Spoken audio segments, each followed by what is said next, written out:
don David, porque voy a presentar a dos compañeros con los que congenio muchísimo precisamente en las ideologías, en las ideas en lo general, y uno de ellos es precisamente politólogo, ahora que hablamos de politólogos. Primero déjeme saludar a mi querida Meme Yamel, periodista, corresponsal de Sin Censura. Querida Meme, muy bienvenida a este espacio. Hola, Toñito, ¿cómo estás? Gracias por recibirme por aquí, gracias a la gente aquí en la bonita banda de Sin Censura. Un beso a todos. Los traes juidos, Meme, con tus mensajes, con tus cuestionamientos en redes sociales, como ayer a la pareja de Rubén Moreira. Híjole, no, me dio un gustazo ver cómo confrontaste las realidades de hace algunos años. Y otro que pues también está confrontando a muchos y que está enfrentándose también con datos duros, con mucha fuerza, a precisamente los hipócritas en la política, es nada más y nada menos que nuestro queridísimo Jorge Armando Rocha, periodista y politólogo. Querido Jorge Armando, bienvenido a este espacio. Estimados, un placer, muchas gracias por la invitación, ya saben que estoy a la orden. Muy buen día. Es increíble que pueda estar con ustedes dos en esta mesa de diálogo, me da muchísimo gusto, me hace sentir muy, muy feliz porque más que una mesa de diálogo, en algún momento me gustaría tomarme unos mezcales con ustedes dos, pero esa es harina de otro costal. Vamos a los temas, porque fíjese, le quiero comentar al público consentidor esto con lo que comenzábamos. Hoy el presidente López Obrador exhibió ahora un departamento que Loret compró en 2019 y que costó exactamente lo mismo que 48 departamentos de interés social de Infonavit, es decir, toda una unidad habitacional. Estamos hablando, queridos compañeros, querida Meme, querido Jorge Armando, de 24 millones de pesos. 24 millones de pesos que se le atribuyen a un periodista un supuesto periodista, en cuanto a su haber como periodista, ¿no? En cuanto a una de sus tantas propiedades. Y el presidente lo deja muy, muy claro. Tan claro que presenta incluso una factura, le está poniendo don David al público consentidor en pantalla, una factura de esa compra, nada más y nada menos, querida Meme, querido Jorge Armando, que al chas, o sea, agarró Loretito la chequera y bolas. No sé si fue con chequera, no sé si fue con maletín, no sé si fue con la tarjeta, ¿no? Sacó ya la American Express Platinum, no sé cómo fue, pero pagó al chas 24 millones de pesos, según lo que plantea con esta factura el presidente López Obrador, y todavía tiene el descaro de decir en redes sociales que es víctima de una persecución política. Comenzamos contigo, querida Meme. Yo quiero partir esto en dos, y quiero ser muy breve, pero quiero partirlo en dos. En primera, obviamente esto es algo que se debe de cuestionar desde la perspectiva de las audiencias. Yo no conozco muchos periodistas en México que ganen eso, vaya, ni siquiera periodistas en el mundo. Habrá uno que otro que quizás porque ganen dólares, pero no conozco muchos periodistas que ganen eso. No lo conozco. ¿Por qué? Porque el periodismo se sabe que es una chamba golpeada, que no hay muy buenas prestaciones laborales, que son jornadas de trabajo que no tienen hora en realidad. Entonces, cuando vemos un periodista, porque así se llama, o sea, así él se titula, no él dice que es periodista, que gana eso o que tiene este tipo de propiedades, por supuesto que se debe de cuestionar. ¿De dónde? Sobre todo en el contexto político en el que vivimos, que es México. México es uno de los países en donde la censura indirecta está pagada, y ahí es donde entra la necesidad, la urgencia de esta reforma a la Ley General de Comunicación Social, porque históricamente en México se ha buscado que el gobierno tenga una mano en la prensa, porque es una forma de manipular a las masas.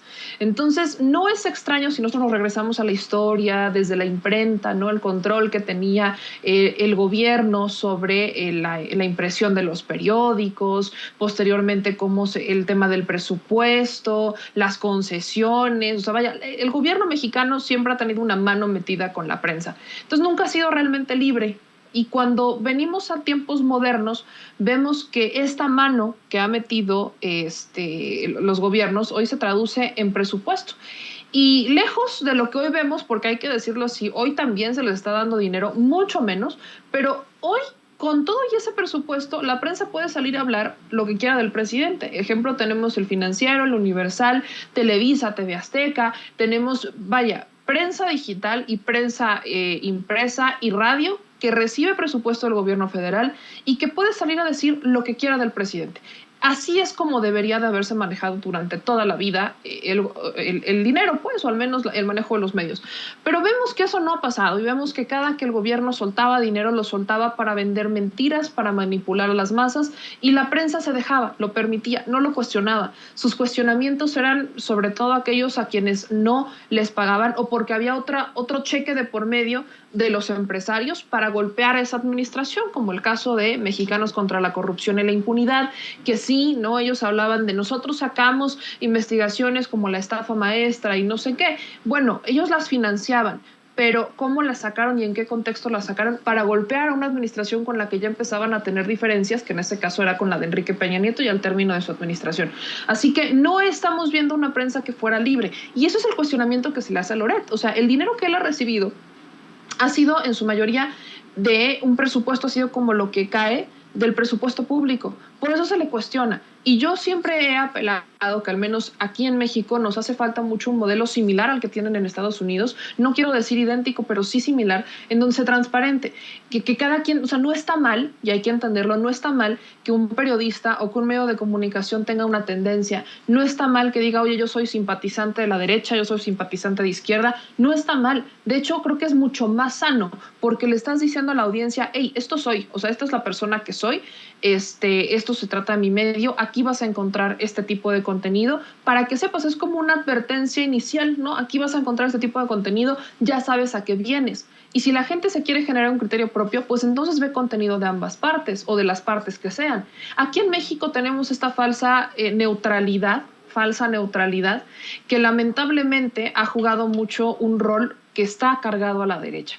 Entonces, lo que se le pide a la prensa en un primer punto es sean honestos, no tiene nada de malo, pero sean honestos.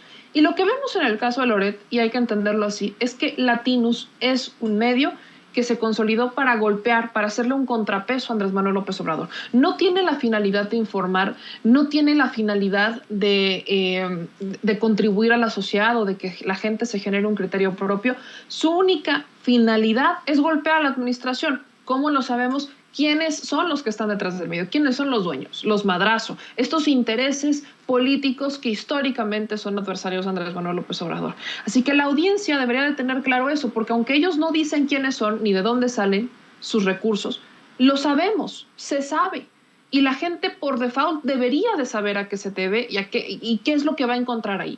Entonces, el cuestionamiento que se le hace a Loret de Mola en cuanto a su presupuesto, en cuanto a su riqueza, tiene que ver justamente con eso, que su riqueza no ha salido porque haya hecho investigaciones independientes que se las haya pagado la gente, no ha salido porque el señor se haya ido a reportar y que la gente le haya pagado directamente, no, ha salido de gobiernos y de políticos y empresarios con intereses políticos. Eso quiere decir que al menos debería de existir la obligación de decir, bueno, lo que a mí me han dado los políticos es esto. No ha pasado. Así que el cuestionamiento de quién pompó, de dónde salieron todos estos recursos, es extremadamente válido y necesario. Pero creo también que el presidente Andrés Manuel López Obrador ya le está dando demasiado foco. Y esto creo que en vez de que el presidente esté enfocándose en exhibirlo, que me queda claro que lo hace por una razón, y es que pareciera que no hay suficientemente fuerza entre todos los demás que lo cuestionamos como para inclinar la balanza. Y creo que ese es un punto importante. Creo que tendríamos que buscar una unión y una coordinación ciudadana para hacer estos cuestionamientos, para que los deje de hacer el presidente. Porque el presidente tiene 1,500 cosas más importantes que informar y pareciera que nos estamos enfrascando. O sea, es el foro más importante que tenemos, que es la mañanera. El presidente dice cosas importantísimas, se desmienten cosas importantísimas. Hoy con lo de la Sedatu se da información brutal. Nadie cuestiona a Román Meyer porque lo que está haciendo está bien. Entonces, creo que el gobierno, desde el presidente per se, ya no debería de desgastarse con él. Creo que sé que lo hace por exhibirlo y sé que lo hace para desarticular y que para que cada vez más personas que ven mucho la mañanera abran los ojos, pero creo que deberíamos de ser los ciudadanos y no él el que haga eso, porque le está dando mucho foco. Al final, eso, fama es fama, mi querido Toñito, y ellos lo que quieren es eso. Y hace un ratito, Meme, nos lo decía precisamente Ricardo Sevilla, ¿no? Que de lo que vive Loret de Mola es de la confrontación. Sin embargo, yo sí creo que debe ser exhibido una y otra vez, aunque sea en las mañaneras. Es más, y le pido a don David que nos grabe para hacerle este cuestionamiento precisamente a nuestro querido Rocha. Es en las mañaneras en donde se obtiene muchísima más audiencia que en cualquier otro medio de comunicación tradicional. Nos ganan a nosotros en Sin Censura, querido Jorge Armando, y es ahí donde el presidente López Obrador da a conocer que Carlos Loret de Mola, además de todos los bienes que tiene, en esta fortuna que lo hace casi multimillonario, compró en 2019 un departamento por 24 millones. Es ahí donde pone la factura con la prueba de esta situación. ¿Tú qué opinas al respecto, querido Rocha? Estimados, bueno, coincido el 95% de lo que planteó mi estimada y admirada Meme Yamel. En lo que no coincido es en que yo considero que el presidente tiene que insistir tantas veces como sea necesario en este tipo de temas, porque lo mismo están haciendo desde el lado conservador y ellos no quitan el dedo del renglón. El presidente está en este mecanismo de autodefensa que es la mañanera, y aquí el punto central es si todo es bien habido, y en su caso hay recursos públicos o qué tipo de recursos habrían enriquecido a Carlos Loret de Mola, que hoy está convertido y exhibido como lo que es, un impostor, alguien que no podría acreditar que a partir de sus ingresos formales como conductor de radio y televisión tiene tanto dinero, tiene tanta riqueza amasada. Estamos hablando de auténticas millonadas que ha exhibido, creo que la punta del iceberg, el presidente López Obrador. Entonces hay un debate de fondo abierto. El presidente sabe que se va en 2 años y medio. Él no aspira a seguir gobernando, no aspira a más. Es muy importante para López Obrador su honorabilidad, su integridad. Entonces, mientras a él lo traten de poner en esta canasta de los expresidentes corruptos, él va a defenderse una y otra vez, y creo que hace bien. Estamos en un debate pues muy interesante. Algunos dicen, es que Loret es pues un empresario en todo caso, o es alguien que no debería de rendir cuentas. Pues es relativo, porque además los mismos que dicen que Loret no debe de rendir cuentas son los que están atacando todo el día. Ya van en el 50 y tantos de José Ramón López Beltrán, que también se les olvida lo esencial, que es una persona que no pertenece formalmente al gobierno. Aquí la discusión es si hay o no recursos públicos detrás de. En el caso de Latinus, pues es la fachada. Eso no podemos perder el foco. La fachada de un grupo político con intereses de poder por naturaleza y con intereses económicos. Roberto Madrazo, ¿qué quiere? Pues ir colocando sus fichas en diversas administraciones y seguir también acumulando riqueza, lo mismo sus hijos. Entonces estamos hablando de auténticos grupos de poder. No hay que perder el foco. López Obrador se está defendiendo de grupos políticos y económicos que quieren incidir en el gobierno, que quieren destruirlo, que además se lanzan sin piedad y pues usan al periodismo como pretexto. O sea, ¿cómo puede decir Loret que todo lo que tiene es en función de su trabajo periodístico? Por más que hiciera buenas investigaciones, que no es el caso, y que vendiera libros, pues no le alcanzaría para tantas millonadas. Y creo que el presidente López Obrador tiene hoy en día la radiografía completa. Es un impostor, es un mentiroso. Loret ha tratado de mostrarse como supuesta víctima. Hay que recordar que en el tema del departamento de Miami, recientemente dijo, el presidente se equivoca, no vale $5 millones, se lo vendo en $5 millones, sería el negocio de mi vida. Bueno, A ver, 24 millones de pesos de un departamento que compró, ahí ya llevamos 1 millón. Los otros departamentos, la mansión ahí en Valle de Bravo, que dijo López Obrador, pues es una bañera al lado de la casa rentada de José Ramón López Beltrán. Entonces, pues claro que hay que tener calidad moral, porque Loret es de los que más ha criticado al presidente López Obrador y ha tratado de que quede cimentada esta narrativa de que López Obrador es tan corrupto como los otros expresidentes, solo que lo disfraza y que tiene la misma naturaleza. Y ellos, los conservadores, han tratado de tirar la cuerda hacia un lado, el presidente se ha defendido, creo que hace bien. Ya Loret no necesita más fama, ya llegó al tope, digamos.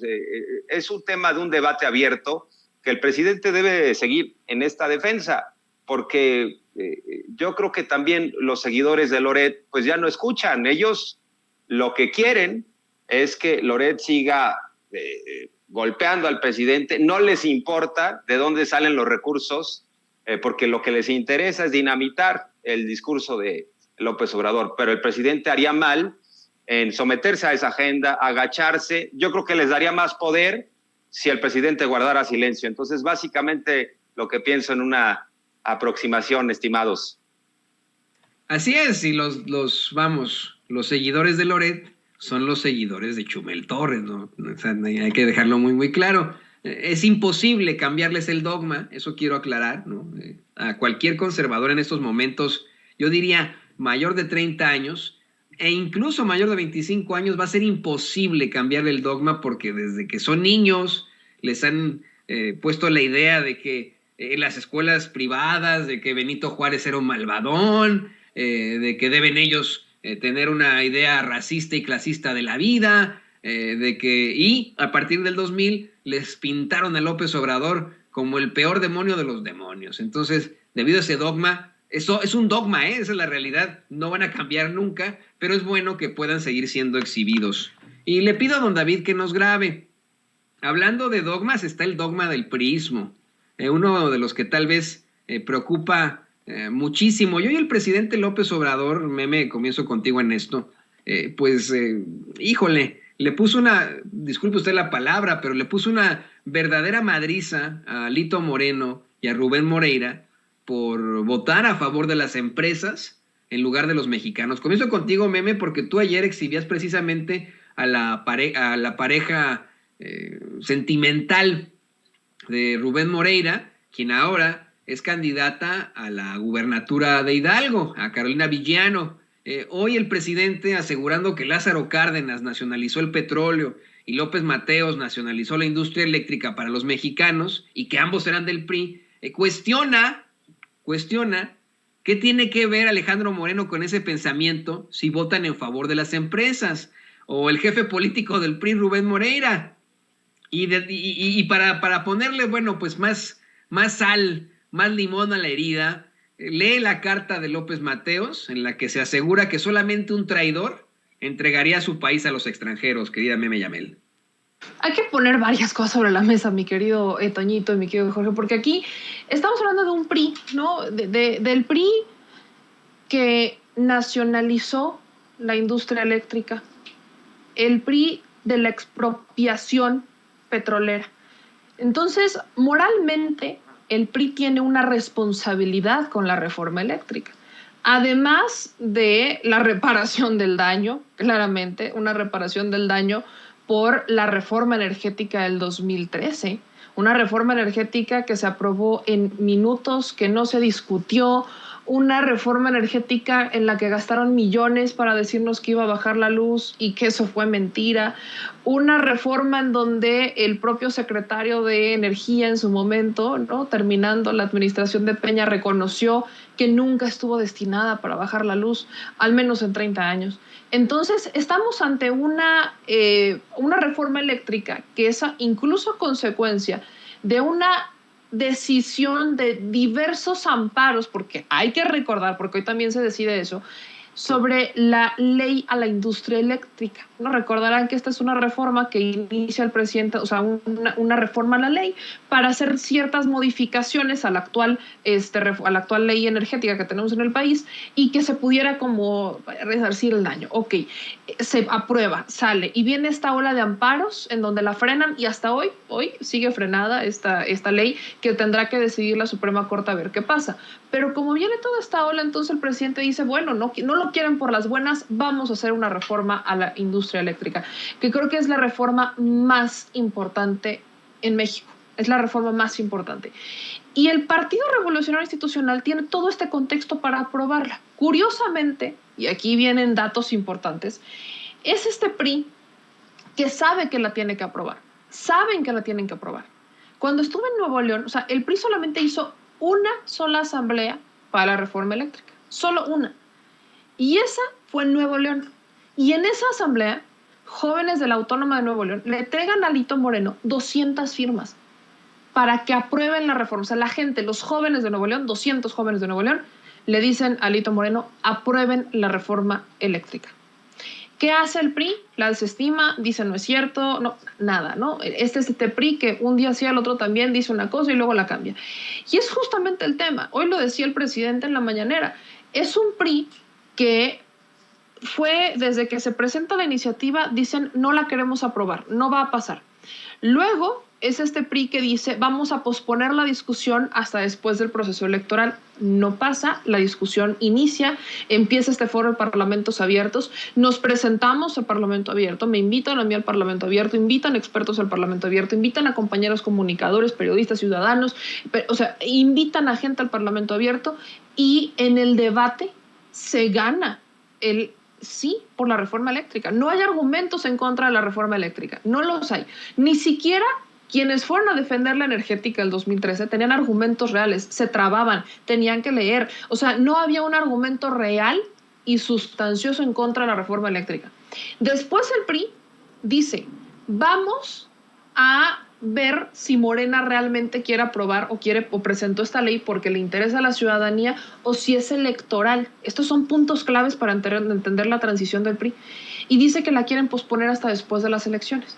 Yo no conozco una sola iniciativa o una sola ley a la que tilden de electorera que no sea buena o que no sea popular. No la conozco.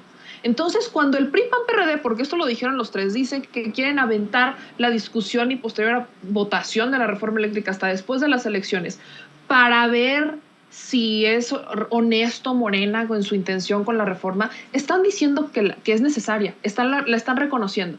Pero por si eso no fuera suficiente, lanzan su propia reforma eléctrica. O sea, esto ocurre con semanas de diferencia. Y entonces lanzan su propia reforma eléctrica. Y cuando uno la lee, es una copia de la reforma eléctrica de Andrés Manuel López Obrador. Es una copia. La hicieron un poquito más light, ¿no? Como que la rebajan con agua. Pero es la esencia de la reforma, la nacionalización del litio, el que el Estado tenga un control, o sea, que la CENACE regrese a la Comisión Federal de Electricidad, ¿no? Todos estuvieron en contra de esto, pero ahora resulta que la propuesta de reforma eléctrica del PRI trae estos argumentos. Y después de presentar su propia reforma eléctrica, que es un plagio de la de Andrés Manuel López Obrador, salen a decir que no la van a votar a favor. Y luego salen con Va por México, o sea, PAN, PRD, se unen otra vez con ellos, a decir que no va a pasar, que no la van a votar a favor y en comisiones la votan en contra. Que en comisiones no importa si la votan a favor o en contra porque con todo y la mayoría de Morena, PT Verde, la sacaron y ya está en la lista de las discusiones. Entonces, viene todo este hilo de incongruencias, de un día sí, mañana no, o sea, de que el PRI amanece bipolar. El PRI entre volátil y bipolar, yo no sé en dónde está. Deberían de ir a tratarse, porque un día dicen otra cosa y otro día se la cambian y luego van y vienen y van y vienen y van y vienen. ¿Por qué? ¿Por qué lo hacen? Porque no tienen forma de evadir su responsabilidad en la aprobación de esta. Ahora, aquí vale la pena mencionar, el PRI está dividido, el PAN está dividido, el PRD ya casi no existe. Movimiento Ciudadano es una fusión interesante de panistas que se sienten progres y los salvadores de México. Pero el PRI, particularmente, hay muchos priistas que no simpatizan con Alejandro Moreno Cárdenas. Y el PRI tiene una tradición de alinearse públicamente. pero en donde vamos a ver realmente la intención del PRI y de los legisladores está en la votación. Hay 1.500 estrategias que puede aplicar Morena, tiene 1.500 cartas que puede aplicar Morena para que se consigan estos 54 votos y que puedan salir del PRI. Y yo no dudaría que hasta uno que otro del PAN. No lo dudaría, porque esta es una reforma que va a solucionar las cosas. Podrían llegar a negociar en los transitorios, pero yo estoy segura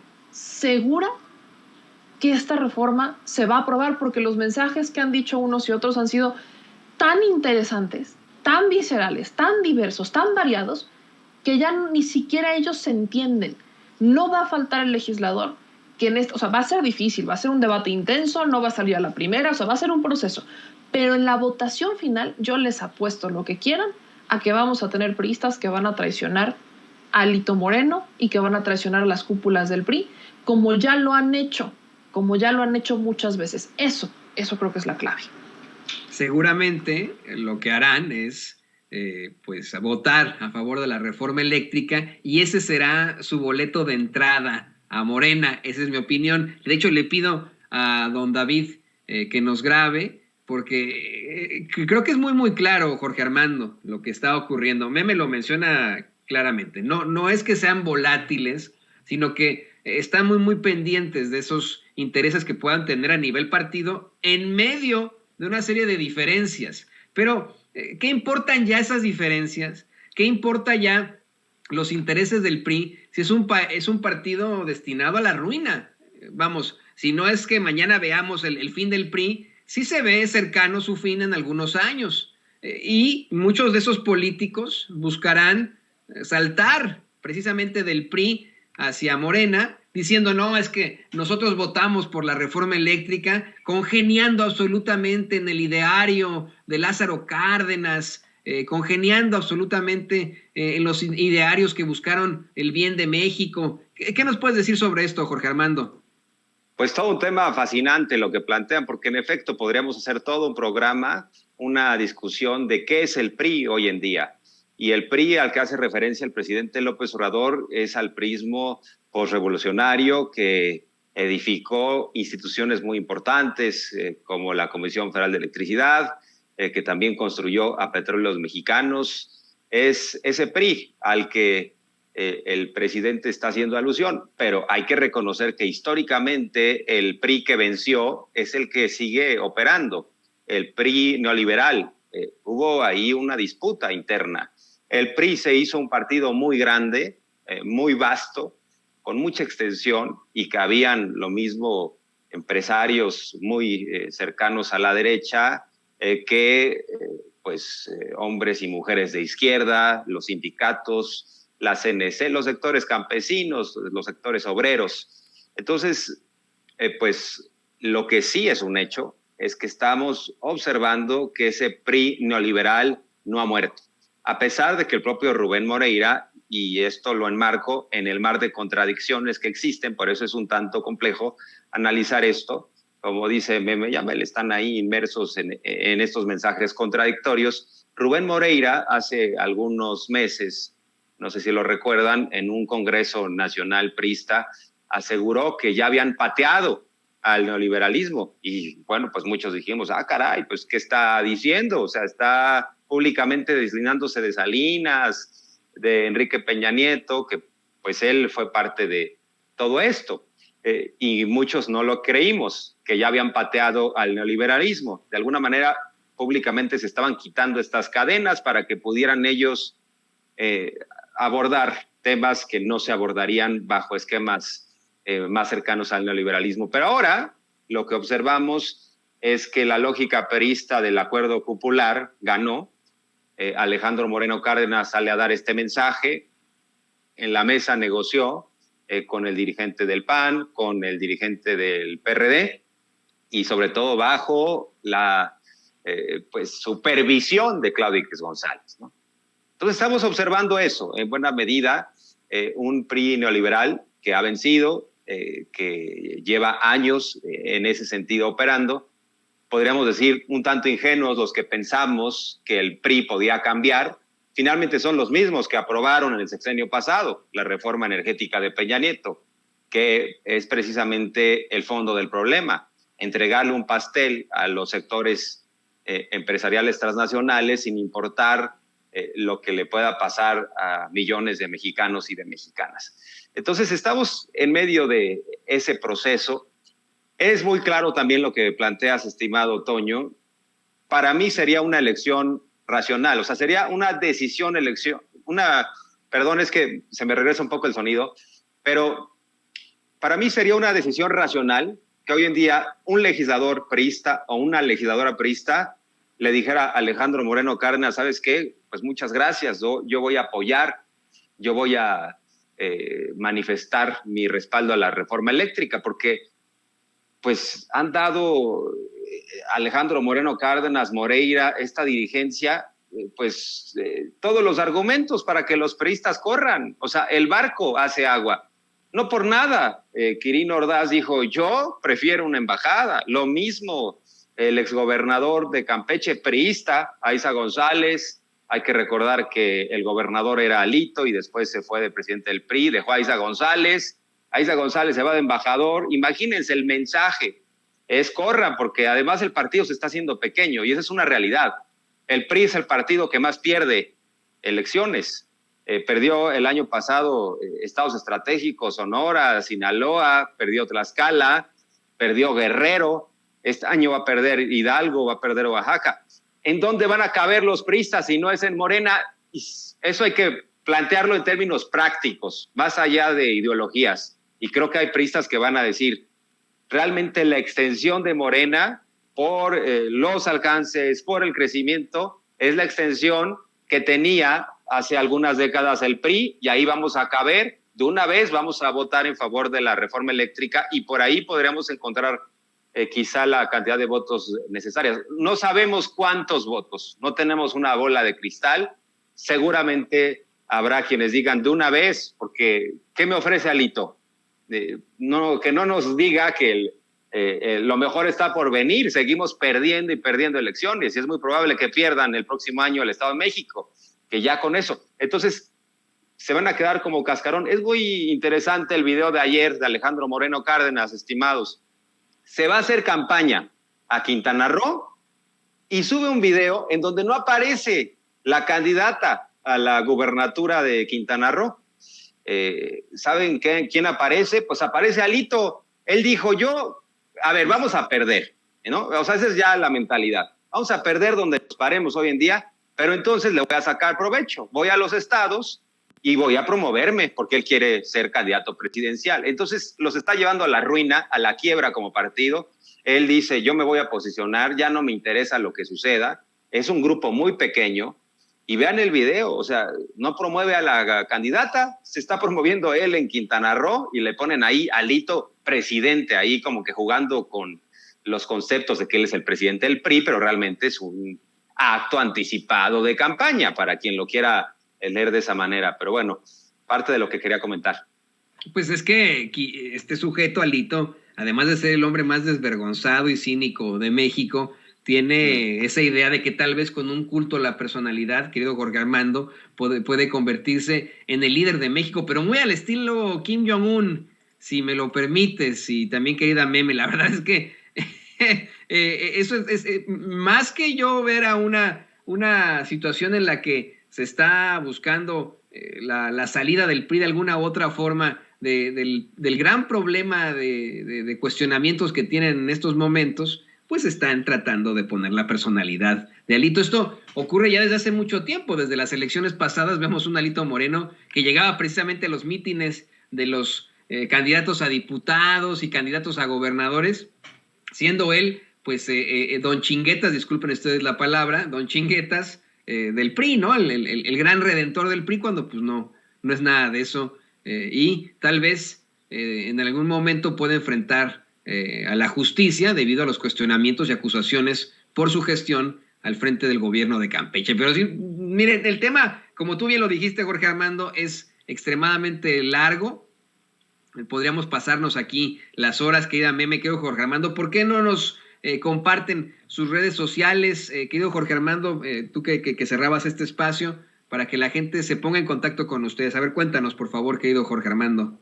En Twitter estoy como @RochaPeriodista, y estamos en comunicación permanente, y también en mi canal de YouTube me encuentran como Jorge Armando Rocha, también en Facebook, así que muchas gracias por la confianza, estimado Toño, un placer. Meme, muchas gracias también. No se me va a olvidar, tú fuiste en este mundo del YouTube y de las redes sociales, al cual yo estaba bastante ajeno, no de Twitter, porque en Twitter he tenido una permanencia ahí, pero de este mundo del YouTube que yo desconocía, fuiste la primera que me buscó para tener ahí una participación, para que yo diera un punto de vista, así que no se me va a olvidar, estimada Meme, un abrazo y un placer también compartir contigo. Me dan ganas hasta de cantar la de sha la la la la, porque somos amigos por siempre, todos nosotros. Y ya después ya quedamos en salir. Oigan, nada más para ya cerrar con esto, yo pensaba que Carlos Loret se iba a inscribir al programa del gobierno federal, en donde se le va a dar acceso a los periodistas a pensiones y a seguridad social. Y hoy, pues, me llevé una sorpresa con esa factura de 24 millones de pesos. Yo pensé que ahí estaría Loret, y ya ahora entonces estoy a la espera de que, al estilo de Angélica Rivera, saque un video emocional diciendo: todo lo merezco y todo me pertenece, y ha sido con mi trabajo digno. Lo va a sacar esta noche, ya amenazó con que va a hacer su respuesta en el Flatulento Latinus perteneciente a los madrazos, pero pues a ver ¿en qué queda eso, mi querido Rocha? Meme, después de las flores que te aventaron, por favor cuéntanos tus redes sociales, tus canales para que la gente te busque. Tienes una serie también de flores y de comentarios muy positivos en nuestros chats. No, hombre, mi querido Jorge, es una chulada. Yo creo que lo vi ahí en Twitter, dije, aquí hay talento, hay que apoyarlo. Entonces, mi querido Jorge, la estás rompiendo en las redes sociales. Estoy muy contenta de que estas opiniones se escuchen, de que cada vez estas opiniones se escuchen más. Entonces, estos espacios como Sin Censura, de eso se tratan, de darles todo tipo de espacio para opinar, para alzar la voz, y es justamente eso a lo que me refiero.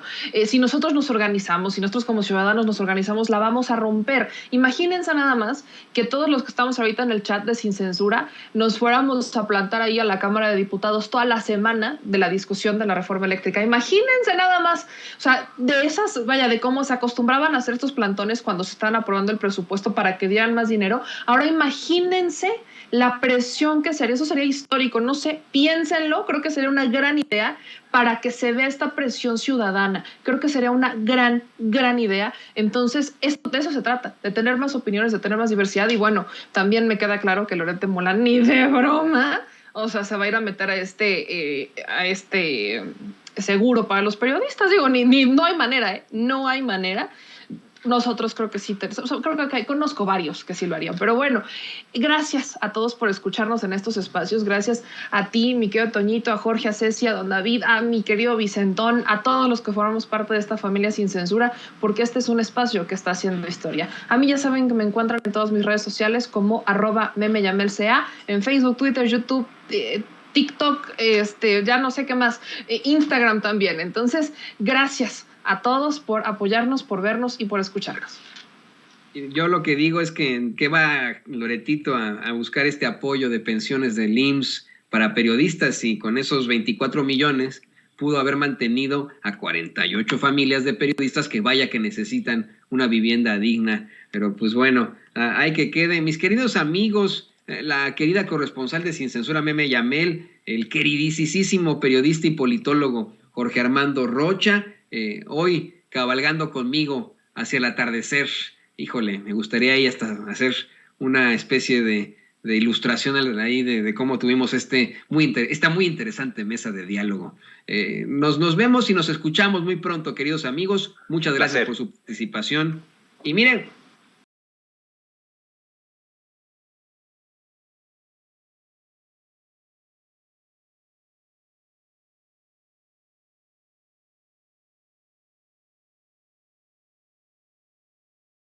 Nancy Flores, periodista y corresponsal de Contralínea. Nancy, muy buenas tardes, ¿cómo te va? Hola, Toño, buenas tardes, gracias por la invitación. ¿Cómo están ustedes?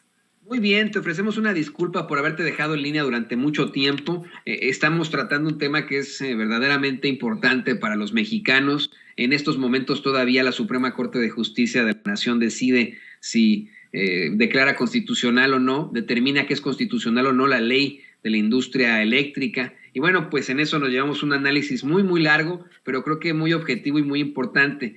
No menos importante lo que tú nos estás planteando hace rato, y de hecho vamos a irnos a estos dos temas de manera pues breve, claro, para no quitarte más tu tiempo, querida Nancy, pero hace rato yo te planteaba como mensaje de WhatsApp esto que el presidente López Obrador dio a conocer en la conferencia de prensa mañanera, que va muy ligado a las investigaciones que ustedes han hecho verdaderamente importantes ahí en Contralínea. El presidente López Obrador habla de un departamento que compró Carlos Loret de Mola en 2019, un departamento por el que pagó al chas chas, así, en una exhibición, 24 millones de pesos. Ya al hacer nuestras propias indagatorias al respecto, pues nos dimos cuenta que el departamento es una propiedad en México, puesto que el notario que llevó a cabo este trámite, pues es uno de la era salinista. Pero queríamos conocer tu opinión antes de que vayamos al tema tan importante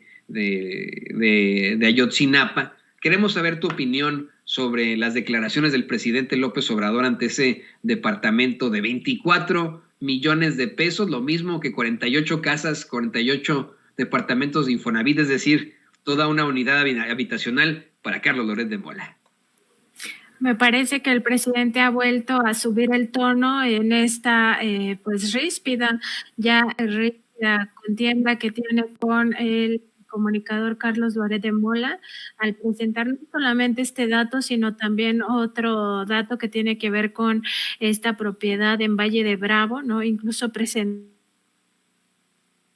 algunos de esta propiedad, indicó que no eran 8 hectáreas como lo había anunciado el día de ayer, sino 3.5 hectáreas. De cualquier manera es una propiedad muy grande y aquí el tema es pues hasta dónde va a llegar esta confrontación entre ambos personajes. Ambos personajes son públicos, muy relevantes en el sentido de que pues también Carlos Loret de Mola tiene muchísima tribuna. Y pues me parece que el presidente vuelve a subir el tono en esta confrontación y veremos. Yo creo que este tema no se va a agotar en estas semanas, sino que va a continuar para la próxima. Y pues sí, o sea, aquí mismo habíamos hablado, Toño, de cómo no existe los periodistas ricos. O sea, de hecho, los teóricos del periodismo, los grandes periodistas a nivel mundial nos indican que pues la riqueza no es una de las características de los periodistas, de los reporteros, porque esto significa casi siempre que existe pues corrupción, ¿no? Y en ese sentido, pues cuando los periodistas, los comunicadores, los opinadores o los dueños de medios, los directivos se enriquecen a costa de pues el trabajo periodístico, lo que implica es que muy probablemente estén difundiendo pues cosas que no tienen que ver con la realidad o incluso campañas abiertas de noticias falsas donde la verdad, digamos que el insumo principal de los periodistas pues se convierte en una mercancía, la información la vuelve en una mercancía sujeta a las reglas del mercado y eso pues nos lleva a distorsiones terribles del papel del periodismo. Recordar aquí también, Toño, muy importante también para tu audiencia, que el periodismo es una herramienta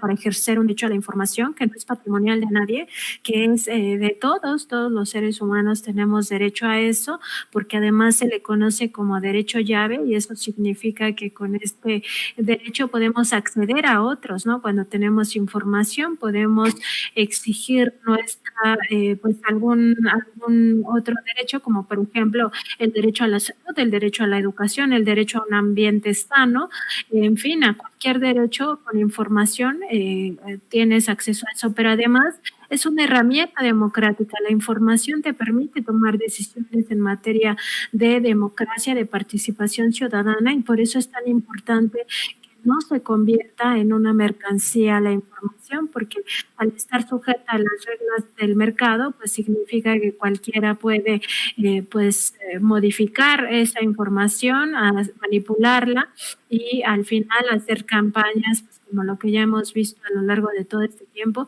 campañas que no tienen sustento real, pero pues que están ahí en la mayoría de medios de comunicación corporativos y que pues nos reflejan una realidad que no es la realidad real. Ahora sí que ya entramos en un terreno hasta filosófico.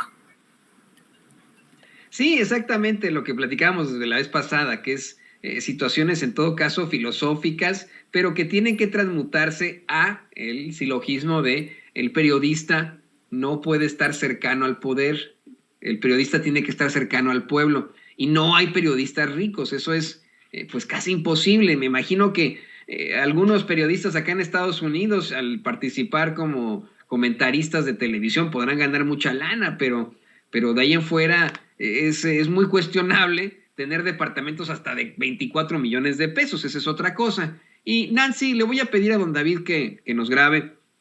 Quiero felicitarte y por supuesto darte toda mi solidaridad por el planteamiento que haces esta semana en la conferencia de prensa mañanera. En la conferencia de prensa mañanera le plantea al presidente López Obrador pues la serie de problemáticas a las que se enfrentan los jóvenes en las escuelas normales rurales, problemáticas en cuanto a los recursos que obtienen y lo que provoca que tengan que movilizarse para exigir, una mejor educación en mayor dignidad, por supuesto, que es, el trasfondo del caso Ayotzinapa, de lo que ocurrió con los jóvenes desaparecidos de Ayotzinapa. Nos estamos dando cuenta, y es algo que están llevando ustedes ahí en Contralínea, que este grupo interdisciplinario de expertos independientes del caso Ayotzinapa consiguió acceder a 57 reportes de espionaje del CISEN y de Sedena a normalistas rurales. Y esto me parece a mí deleznable que tenemos a jovencitos haciendo manifestaciones, expresándose de manera clara y pacífica, y que debido a esto sean considerados enemigos del Estado. Así fueron considerados en los sexenios pasados. Jovencitos que buscaban estudiar para convertirse en maestros en comunidades rurales, fueron considerados enemigos del Estado. ¿Qué nos puedes decir sobre esto, querida Nancy?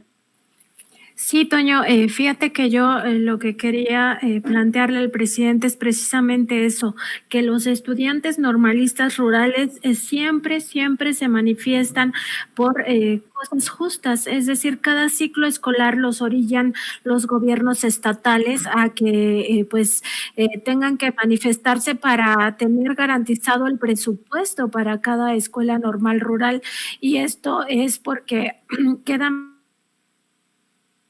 prácticamente al gobierno estatal, o sea, no importa que desde la federación se etiquete un presupuesto para estas normales rurales, sino que no llega a estas escuelas particularmente, porque como bien dices, en el pasado se les consideró hasta semillero de guerrilleros, con una estigmatización terrible de estos estudiantes a los que siempre se les califica como revoltosos, cuando en realidad estaban siendo orillados cada año a movilizarse porque no les llegaba el presupuesto, no querían sacar las convocatorias para que existiera una nueva generación, ¿no? Entonces tenían que exigir que se respetara la matrícula cada año, también exigir que se tenga dinero para el comedor, para lo más básico, sus habitaciones, en fin, para todo lo que ellos aprenden ahí en las normales rurales. Y yo quería que se hiciera conciencia de esto, porque eso los orilla a movilizarse. O sea, no es que ellos quieran ser revoltosos, no es que ellos quieran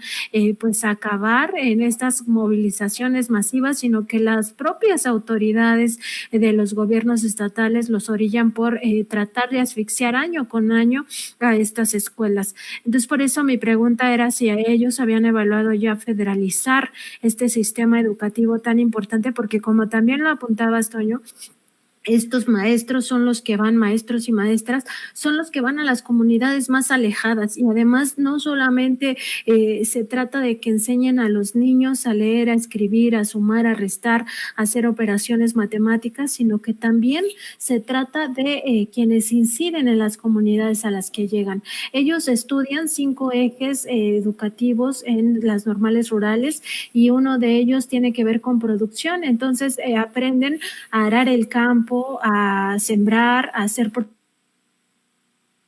productiva la tierra, a criar animales de una forma mucho más amable con el planeta, pero también de una forma que sea redituable para los campesinos, para quienes tienen algunos puerquitos, algunas ovejas o algunas gallinas. Entonces, cuando llegan a estas comunidades tan lejanas, no solamente le enseñan a los niños, sino también a los padres de esos niños, al resto de la comunidad, a hacer productiva la tierra, a hacer productivos los animales, a generar un poco de, digamos, de ingresos mayores que de por sí tienen. Entonces es un papel fundamental. La verdad es que yo no pude hacer toda esta exposición ahí en la conferencia matutina porque tampoco se trata de una conferencia que yo estuviera dando, pero a lo que me refiero es que es muy importante. Entonces el hecho de revisar este informe del grupo interdisciplinario de expertos independientes, la verdad es que deja en shock a las personas que se toman el tiempo de leerlo con minuciosidad,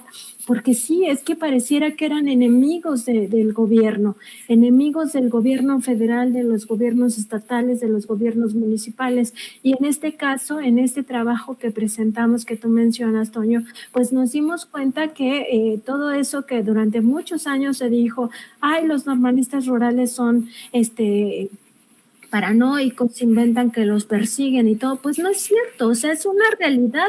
Aquí habla que con la reticencia que ha tenido la Secretaría de la Defensa Nacional y el propio CISEN en su momento, que ahora es el Centro Nacional de Inteligencia, pues se revela que había al menos 57 informes de seguimiento y además de espionaje en contra de los normalistas rurales de Ayotzinapa. Y este informe solamente se refiere a esa normal rural, son 17. Las 17 siempre estuvieron bajo la lupa y en contralínea tenemos muchísimo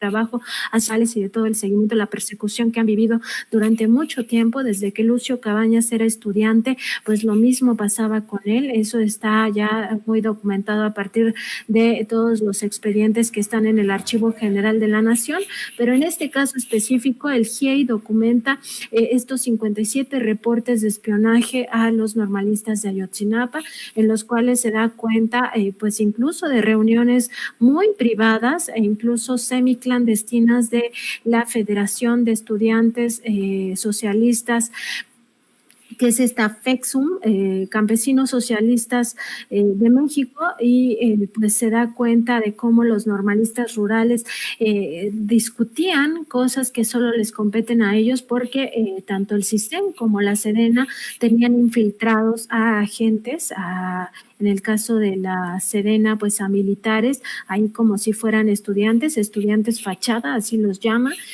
ahí pues en la mera, digamos, en el mero corazón de los normalistas rurales, para estar espiando y reportando cada acto, cada cosa que pues los normalistas hacían. Y en este caso se trata pues precisamente de este seguimiento tan amplio que hicieron, incluso con espionaje telefónico y de comunicaciones.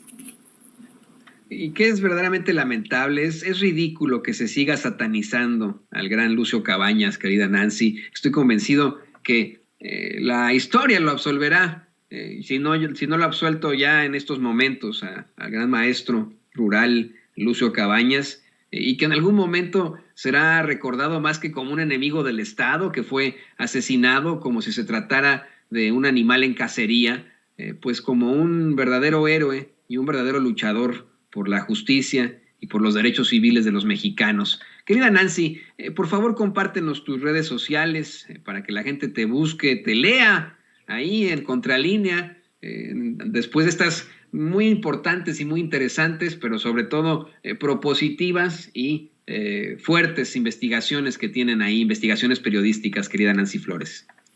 Claro que sí, Toño. Nos encuentra toda esta información en www.contralinea.com.mx, además en Twitter como Contralínea, a mí me encuentran como @Nancy_contra y pues los invitamos también a nuestro programa en vivo que es de lunes a viernes a partir de las 9 de la mañana en nuestro canal de YouTube y en Facebook donde nos encuentran como Contralínea. Muchas gracias, Toño, por este espacio, también gracias a Ceci y a todo el equipo, a Vicente, por supuesto, un saludo muy especial y también a tu audiencia. Muchas gracias. Gracias a ti, la intachable corresponsal de Contralínea, maestra de periodismo, Nancy Flores. Muchas gracias por participar con nosotros aquí en Sin Censura. Y grábenos, don David. Amigos, amigas, regresamos en breve, pero mientras seguimos hablando sin pelos en la lengua, sin censura, usted puede suscribirse a nuestros 3 principales canales en YouTube. Sin Censura Media, en donde tenemos más de 1.600.000 suscriptores, Sin Censura TV, en donde tenemos más de 1 millón de suscriptores, y en Sin Censura Presenta, en donde queremos llegar muy pronto a los 100,000 suscriptores. Si usted ya está inscrito en Sin Censura Media, suscríbase en Sin Censura TV. Si ya está suscrito en Sin Censura TV y Sin Censura Media, suscríbase a Sin Censura Presenta. Recuerde que es gratis, no tiene que sacar un solo centavo de su bolsillo para apoyarnos. Dele clic en la campanita para que los señores y señoras de YouTube envíen las notificaciones cuando estemos transmitiendo en vivo y en directo o estemos subiendo videos. También nos puede seguir en Twitter en @Vicente Serrano y hasta en Instagram. Ojo, también estamos en Instagram. Son nuestras redes sociales y con el apoyo de ustedes seguimos creciendo, porque con ustedes todo, sin ustedes nada.